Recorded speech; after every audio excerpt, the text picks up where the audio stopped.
Hello everyone. Today we are going to learn subject Marathi. In that we are going to learn lesson number 21 and the name of the lesson is आम्ही कुठे राहतो, given on page number 35. आम्ही म्हणजे हम, कुठे म्हणजे कहाँ, राहतो म्हणजे रहते हैं, हम कहाँ रहते हैं। चलो तो देखते हैं इस लेसन में कौन कौन है और वो कहाँ रहते हैं। चित्रे बघ व कोण कुठे राहतो ते सांग। What you all are supposed to do? You all are supposed to observe this picture and you have to tell where this animals, birds and insects live. आता इथे कोण आहे? छोटी मुलं आहेत. आपण आपल्यापासून स्टार्ट करूया. आधी आपण कुठे राहतो? आपण घरात राहतो. आपण कुठे राहतो? घर. घर आपल्याला कशापासून वाचवतं? घर आपल्याला ऊन, पाऊस, थंडी या सगळ्यापासून आपल्याला घर सेफ ठेवतं. मग आपण कुठे राहतो? घरात. तसेच प्राणी आणि पक्षी पण कुठे राहतात? त्यांना पण सेफ राहायला पाहिजे ना. ऊन, पाऊस, थंडी आणि त्यातही त्यांना काय कसली भीती असते? त्यांना दुसरे ॲनिमल्स खातात पण, राईट. तर त्यांनाही सेफ राहायला पाहिजे.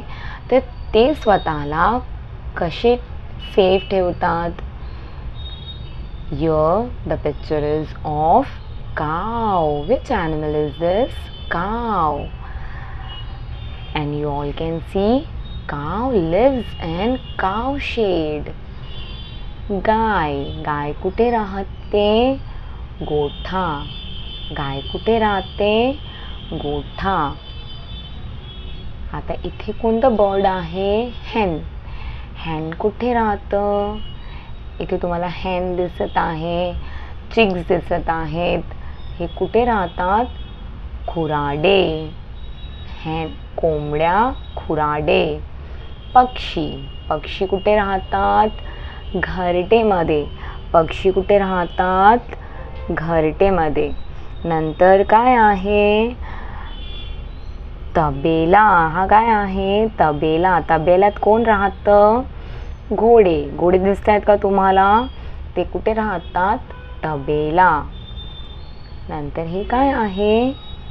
छोटे छोटे छोटे तुम्हाला मुंग्या दिसत आहेत. हो, तर मुंग्या कुठे राहतात? वारूळ. याला काय म्हणतात? वारूळ. नंतर इथे छोटे छोटे मासे दिसत आहेत तुम्हाला. हे काय आहे? छोटंसं डबकं आहे. डबक्यात कोण राहतं? मासे. डबक्यात कोण राहतं? मासे. आणि तसेच आपण शिकण्यासाठी कुठे जातो? शाळेत. आपण शिकण्यासाठी कुठे जातो? शाळेत. घरात कोण राहतं? माणसं. आपण कुठे राहतो? घरात. माणसं कुठे राहतात? घरात. होम. घर म्हणजे होम. गाई कुठे राहते? गोठा. गोठा म्हणजे काव शेड. नंतर पक्षी कुठे राहते? घरट्यात. घरट्यात कोण राहतं? पक्षी. घरटं म्हणजे नेस्ट. घरटं म्हणजे नेस्ट. नंतर कोंबड्यांचे घराला काय म्हणतात? कोंबड्यांचे घराला खुराडे म्हणतात. काय म्हणतात? खुराडे. खुराडेला इंग्लिशमध्ये काय म्हणतो आपण? कूप. नंतर मुंग्यांचे घराला काय म्हणतात? वारूळ. मुंग्या कुठे राहतात? वारूळ म्हणजे अँट हिल. तसंच घोडा कुठे राहतो? घोडा कुठे राहतो? तबेला. घोडा कुठे राहतो? तबेला. तबेला म्हणजे स्टेबल. डबक्यात कोण राहतं? डबक्यात राहतात माशा. डबक्या म्हणजे पॉन्ड. पॉन्डमध्ये कोण असतात? माशा. आणि तसेच आपण शिकायला कुठे जातो? शाळेत. तर आता आपण ही ॲक्टिव्हिटी करूया. मुलं घरातून निघाली, ते चालत चालत चालत चालत गोठ्यापर्यंत गेले. नंतर त्यांच्या रस्त्यात कोण पडलं? खुराडे, जिथे कोंबड्या राहत होते. नंतर ते चालत चालत चालत चालत इथे आले. इथे वरती पक्ष्यांचे घरटे आहेत. नंतर ते चालत चालत चालत चालत इथे आले. तिथे काय आहे? घोड्यांचं तबेला आहे. आणि नंतर ते चालत चालत इकडे आले. इथे कोण राहतंय? मुंग्या राहत आहेत. कशात राहतात ते? वारूळमध्ये. नंतर त्यांच्या रस्त्यात डबके पडले, जिथे छोटे मासे राहतात. नंतर ते चालत चालत चालत चालत कुठे गेले? ते गेले शाळेत. तर ही तुम्हाला ॲक्टिव्हिटी पूर्ण करायची आहे. Now let's go through the notes of the lesson. Lesson number 21. आम्ही कुठे राहतो? Question 1. Give the meanings of. घर म्हणजे home. HOME home. घरटे. घरटे म्हणजे nest. NEST nest. शाळा म्हणजे school. SCHOOL school. गोठा म्हणजे cow shed. COWSHED